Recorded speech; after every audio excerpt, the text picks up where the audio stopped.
Hey traders, David Frost, my strategic forecast. You're here for another episode of Common Sense Market Analysis. Today is Tuesday, May 12, 2020. We're looking at a daily chart of the SPY or Spider, which is the proxy for the S&P 500. We got stuff going on, so you're going to want to pay attention. We're going to throw in a lesson on looking at different time frames and how to assess the trend of the market based on the different time frames. The point is, you could have two different trends going on at the same time on two different time frames. You can make money on both. More importantly, what's jumping off the daily chart at us? It's obvious we have a reversal candle on our hands. Now, there's a number of things going on, so we want to take this one step at a time.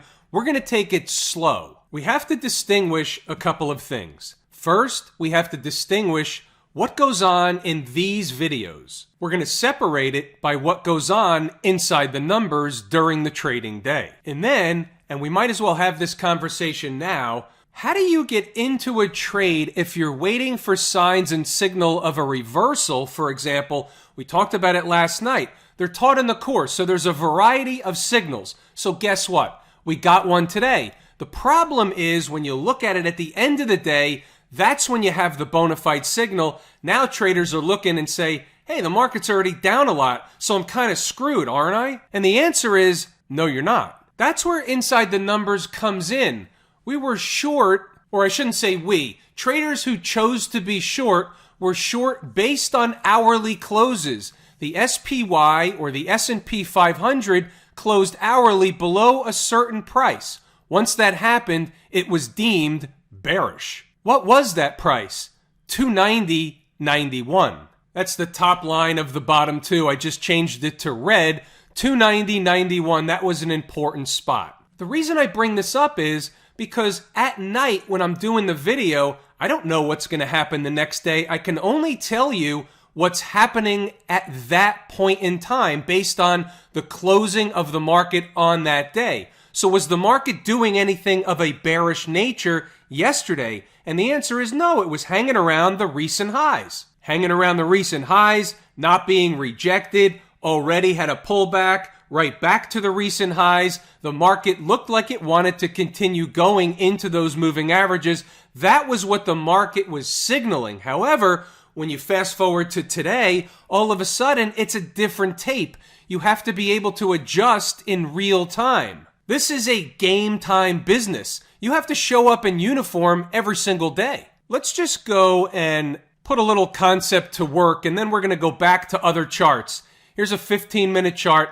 Here's 290.91. You can see at 13:30, which is 1:30 in the afternoon. After it hit that number, you can see the importance of that number as the market began to basically create a bearish flag formation that was also cited inside the numbers. Here's the hourly chart, just to prove a point. Here's the first hour they were down there. The close is 290.80, slightly below by 11 cents. The following hour, what's the closing price? 290.85, down below by 6 cents. 2 hours in a row, closes within pennies. That's the market's way of trying to indicate something's up. Pretty good time to look at the pre-market notes and the rest of the commentary inside the numbers. I want to show you two opportunities that came up during the trading day. One to the long side, one to the short side. We've got something for everybody. First of all, it's Turnaround Tuesday, and by the way, yesterday the duck was higher prices in the S&P 500. Guess what? Using the 80-20 rule, as it turns out, it was in fact the ugly duck. However, again, it's a real-time business. You have to be able to spot this stuff unfolding in real time, be able to hop on board, be able to profit because you're able to read the tape. So last night, they went down. Then they came back up. It's giving traders the hint, the indication that they already went down, they had a recovery, here we go again. Their sellers just aren't that interested. The bulls continue to recover the market, take control. That's another sign of higher prices. In fact, that was Trick, Trap, Fool, and Frustrate crew at work. Did they trick me over the last couple of days?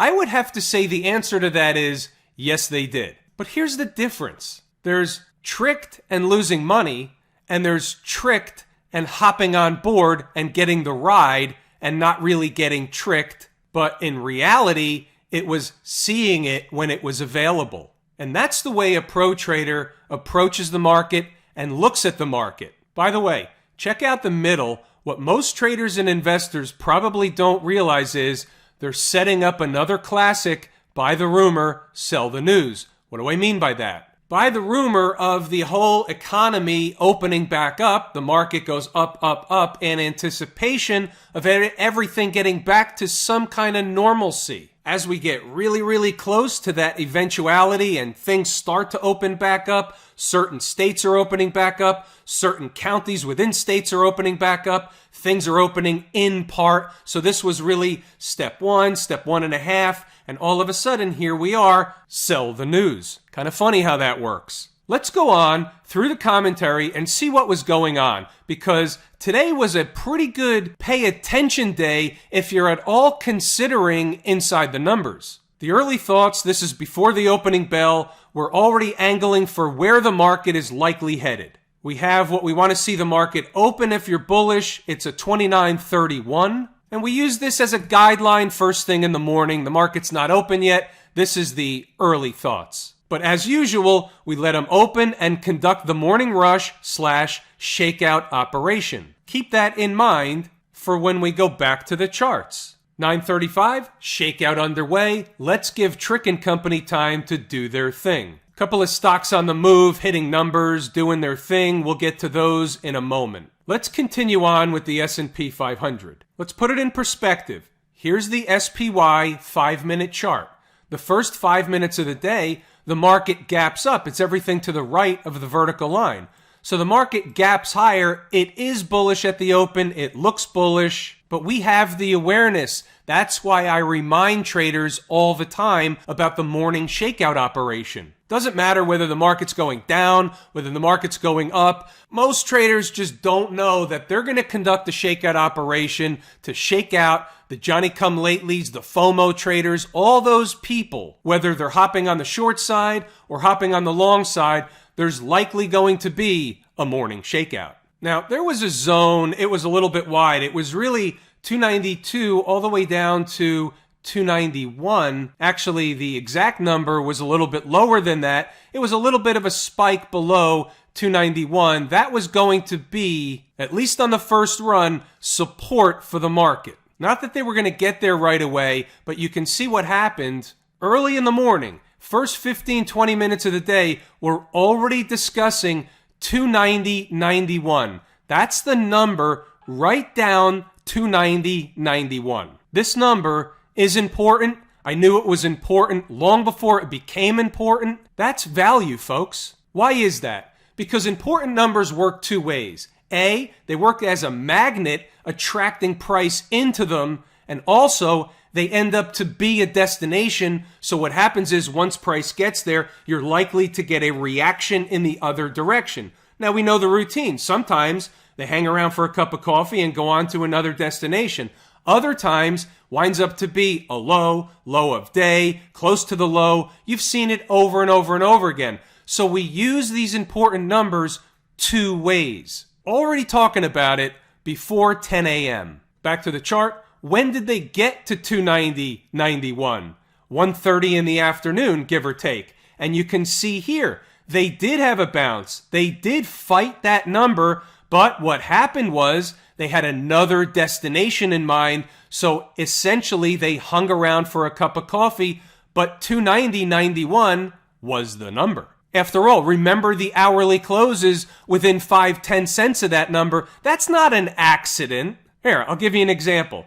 Look at this. 10 minutes before the end of the hour, 14:20 in the afternoon, the low is 290.28. What do for the next 20 minutes or so? They fight back to try and get above 290.91. You think that's an accident or a coincidence? No, it's not. Let's move it along. Now, already the market quiets down by about 10 o'clock in the morning, so here's what happens. Very quiet. You've got the current schematic. One of two numbers should represent the morning low. either 292 or 291. They should get back to at least 293. Hourly close below 290.91 and the Bears have the ball. Bulls fumble. 10:12 in the morning, already talking about that. Now, point of fact. We were talking about the market finding stability in the morning low, the morning pivot, call it whatever you want. We talk about it every single day. Doesn't happen every single day. It happens most days. Not necessarily a low, but a morning pivot, low or high. So what we were talking about was the market getting back to 293. What's the blue line? 293. When did it happen? 11:10 in the morning. When did we talk about it? 10 o'clock in the morning. How you doing? So that's trade opportunity number one. Let's move it along. For a while, they were taking too long to get up there, but they finally did get up there, as you know, a little after 11 o'clock in the morning. So let's move it along and see what happened after that. 11:10, and there it is, SPY 293. So now we know the next stage or the next step is if they can get above 293, that's bullish. If they can't, it was simply running a test. And if they fall back down, what are they going to do? They're going to go into a chop shop formation from where they just came. 292, 293, 291 and a half, in that neighborhood. Let's continue on for a second. Now, I think this is important. 1250, lunchtime look. For Inside the Numbers members that have been around for a while, I do some of this from time to time during the middle of the trading day when I have some time to focus on the bigger picture. So I want you to step back and look at the bigger picture. So here we go. Many of you already know what I'm going to say, so that means you're learning. There's no magic here, just stuff we don't know yet. The first candle of the day on the hourly chart is a breakdown candle, just to get the visual, and it's all a matter of how we look at the market. There's so many ways to look at the market. I like to give a variety of ways, but all the ways should all point to the same thing. If they don't, then there are divergences. Everything to the right of the vertical line is today's activity. The first hourly candle of the day is in fact a breakdown candle. We have something to work with. As time went on, they're making a bearish, flaggish formation inside the breakdown candle. So the bull case is they'll want to climb to the top of the candle to around 294, give or take. We know this because they do this all the time. From an intraday perspective, things could look really, really bullish while they're doing that. And all they're really doing is making a test of a number only to get rejected. I'm just saying from a hypothetical standpoint, that's how you can have a short-term bull case and a longer-term bear case, and inside one inside the other, what you're seeing is a fractal of a fractal of a fractal. Each chart is essentially a fractal of a larger time frame chart. When all fractals, and by the way, a little bit of a short hop, don't send me an email asking me what a fractal is. Type into Google fractal and look it up that way. It's a lot quicker. When each fractal matches up with the next one, that's when you know that all trends lead to the same answer. All charts are leading to the same answer. If it walks like a duck and talks like a duck, guess what? It's a duck. So we have a bear case. They hang around down at the bottom of the hourly breakdown candle and go lower into the end of the day or into Wednesday. Lunchtime look. So now we have two things on our plate in terms of a bear case. We have 290.91 and we have a type of pattern, a bearish, flaggish formation that seems to be developing. Now those two items during the trading day are front and center on the table. Let's keep moving along. Are you getting the point here? Sometimes you're learning things. Sometimes you're in a trade as a result of the commentary. Sometimes you're not taking a trade as a result of the commentary. Sometimes you get out of a trade as a result of the commentary, one you might have been in for a lot longer or larger of a loss. There's a lot of different ways to look at this. 122. Where are they now? SPY did the thing where they run the test of the earlier cited price, 290.91. It's showtime for the bulls. We know the deal. They need to close hourly above, or the bears will drive price below the big fat round number of ES 2900 and our favorite gap of 2902. This is the tour guide stuff, folks. Let's continue on. I think you get the point from here. I'm not going to belabor the point of what happened in the afternoon. You can stop the video and read the notes at your leisure what we're going to do now is go back to the charts because I want to show you another example of how that fractal thing works out. So we'll use this 15-minute chart as an example. Now this candle we'll use as this example. It's not the greatest example in the world or candle to use, but you'll get the point.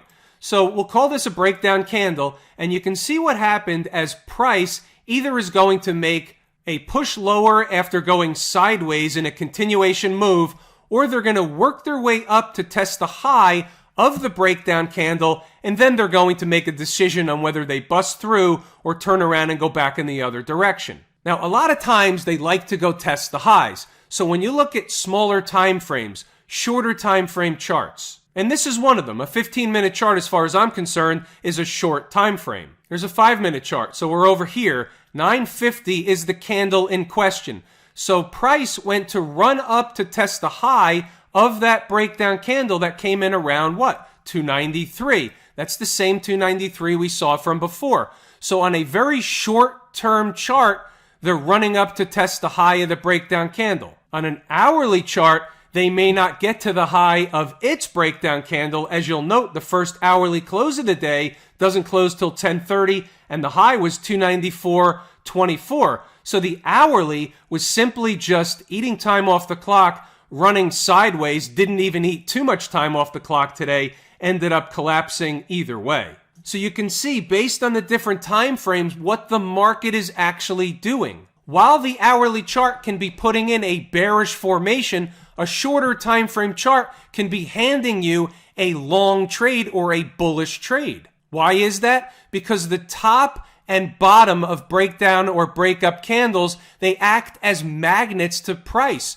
just like important numbers do. Full circle. Where are we headed? Well, we already said that if in fact the market got below and closed below 288, that was trouble for the bulls, good news for the bears. The next stop would be 285. Guess what? They're already below in the after-hour session 285, which means the market continued to get killed after the close. The next stop below 285 is 283.50. That's going to be another showtime for the bulls. Not going to be so easy for the bears to get price to close below 283.50. And guess what? If they do, 279 is on the table rather rapidly. Short hop, I almost forgot to do stocks on the move. There's some stuff we should look at in there. We have to look at the good, the bad, and the ugly. We had a lot register as jump target.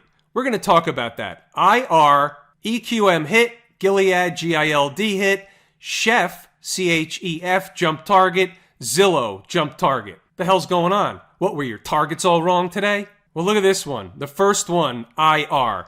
So they did it again. Right before the open, they're hovering above the price. 27.51 was the number on the board. Check this out. Opening print of the day, 27.51, low 27.45. This one certainly goes in the redonkulous camp. The high was 29.40 by 10:20 in the morning. You can do the math on what type of percentage gain that is. I'll give you a hint.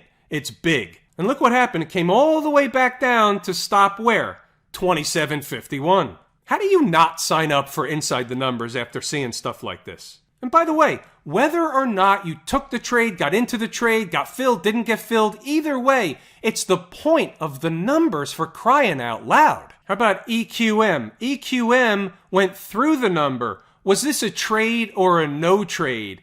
Quick answer, it was a no trade. It hit towards the end of the day after eating time off the clock above the number. It's eating time off the clock because why? Because it's headed to another destination from the one it just paid a visit to. It's too close to the number. We don't want this trade. Gilead, 79.52 was the number. You can see what happened. That provided support, but it never really got very far. They had a nice bounce. It gave the deal. It went back to about $80, but it wasn't able to get through $80. Once it came back down, it went to the second number. It only spent a few minutes at the second number, then it busted through. So I would say this. The first number worked for a base hit. I'm not sure who's taking a trade late in the day at the second number. If some traders did, it worked for a minute and then it didn't work, And you have to coincide that, or you have to realize that that coincides with the market at the time getting taken out behind the woodshed. Basically, it's a rising tide lifts all boats, but also if the tide goes out, everything's going to get stuck on a sandbar. So you have to understand what's going on in the overall tape when you're after the morning rush, later in the trading day. That stuff matters. Here's another one. Chef. This one opens up right below the number. The opening print, 1327, 1336 was the number. Any trader that didn't buy because of that, yours truly included, had to watch it go on without them. Unless, of course, they hopped on board. That's trader's choice. Just for the record, it's not something I do. I'm either a player at the number, it either gives me the deal or not. I don't chase stuff around, and I don't recommend anybody else does. It's generally a recipe for disaster. And here's what the other thing. When it works, you chase something and you make money, it gives you a false sense that it's okay to do that. The takeaway?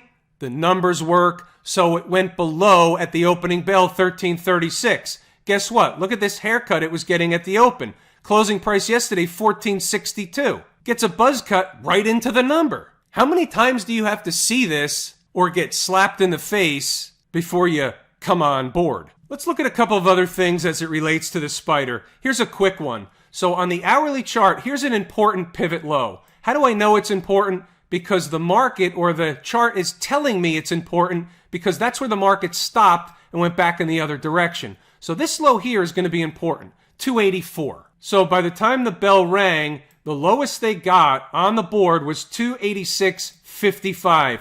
Quite a distance from 284. But just from eyeballing the chart, I can tell you 284 is going to be something, some semblance of support one way or the other under normal garden variety market conditions. How do I know that? Because I've been staring at these charts for so long that I just know that. How do we prove that? Here's the aftermarket activity. We're around 284. The low so far is 284.13. That's close enough, certainly for after hours activity. It's not rocket science. We just end up training our eyes to focus in on and pick up certain important things on the chart. So that candle alone provides two important things. It provides a standout low, pivot low, and it also provides a gap. Now we move over to a 120-minute chart. Let's see what we find over here. If we're looking below current price, we know about the 284. We know 285 was going to be important. We have a 100-period moving average at 283. Where does that come in? Just to get the visual, you can see it's in an area that the market went back and forth through a number of times. In fact, here's the market having to gap above that spot around 282.5, 283 to get above it, came back to double check at it, found support, went back up. So here we are again. So I'm just using the data that's on the chart from recent past after putting a visual representation of where that spot is. And what I did was I simply picked out the 100-period moving average on the 120-minute chart. I did that in real time, not knowing what I was going to find. You don't have to believe that, but that's the truth. I do that all the time. I do it on every chart. I'll do it on a 240 chart, and I'll pick out a different moving average. I want to see where it goes. Maybe there's nothing there. Then I just move on. But when I see something like this, I say, all right, that's got to be an important spot somewhere around there. So I continue on. I take that off. I know about 283, give or take on either side. Now I want to look around at other charts. I want to refine things to see if other ways, other technical analysis can point to that number. And the more things that point to that spot or in and around that number, the more reason I have to believe and the more confidence that I have to trust my work that that number is going to be what? Important. And that, folks, is the way it's done. So let's put my money where my mouth is. What's on this chart? 240 chart, 50-period moving average. Different moving average, different chart, same price. 283, just below it. Now, I'm not saying whether that number is or will not be support. Inside the numbers, members will have that. I'm just saying that's how the work is done. That was step one, maybe step 1 and 2. It's a multi-step process. Where do you find the rest of the steps? lazy E-mini trader. There's no secrets here, folks, just stuff we haven't learned yet, stuff we don't know yet. IWM, what's going on over in Camp IWM? Well, all of a sudden, and this is all a matter of visual and perspective. It's interesting, though. A day ago, I'm telling you that we're going to challenge the old highs, looking to bust through the highs. Now, what we have on our hands is, in fact, at present, a lower high right here. Now you've got a lower high. That's a bearish sign. Here you go. Welcome to the party. How come you didn't tell me yesterday to be short? I didn't know yesterday to be short. However, I knew from SPY 290.91. That was about 60 S&P handles ago. Maybe closer to 70 if you do the new math. What's going on down at the transportation department? We talked about this being my favorite or second favorite market leading indicator, but favorite canary in the coal mine. A little bit of a rope-a-dope popped up above the moving averages, now back down below. What else do you have on the board? Here is another down move and one of these bearish wedgish formations, bearish flaggish, generally speaking, continuation move down here. You have a gap window area, you have a gap to be filled area, you have a bearish pattern, and you have writing on the wall. Nothing wrong with the Qs, nothing wrong with the Qs, nothing wrong with the Qs. Reversal day. How you doing? All of a sudden, you have to take notice.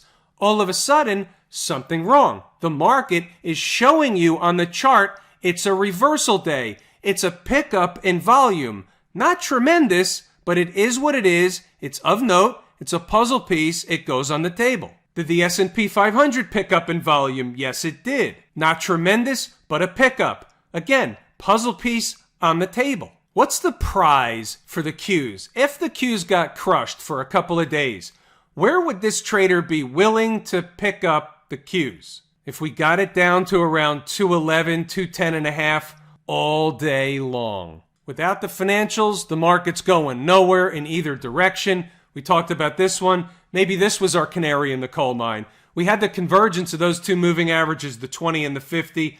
Price was riding them. Can certainly call it a bullish pattern that could have exploded to the upside, although it was capping price, and here we are. Until and unless they can get above those moving averages, it's no dice. Where are they headed? 20 and a half, and then a spike through of $20. Smash mouth reversal candle took out 3 days worth of activity, also on a pickup in volume. So all the markets are telling us the same thing.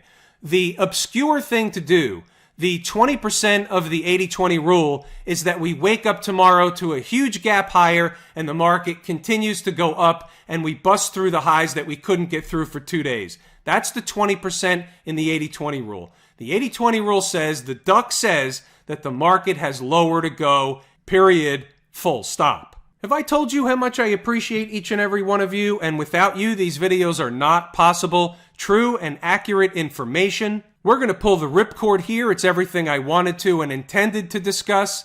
So that'll be a wrap. I'm David Frost, my strategic forecast. Thanks for tuning in for another episode of Common Sense Market Analysis.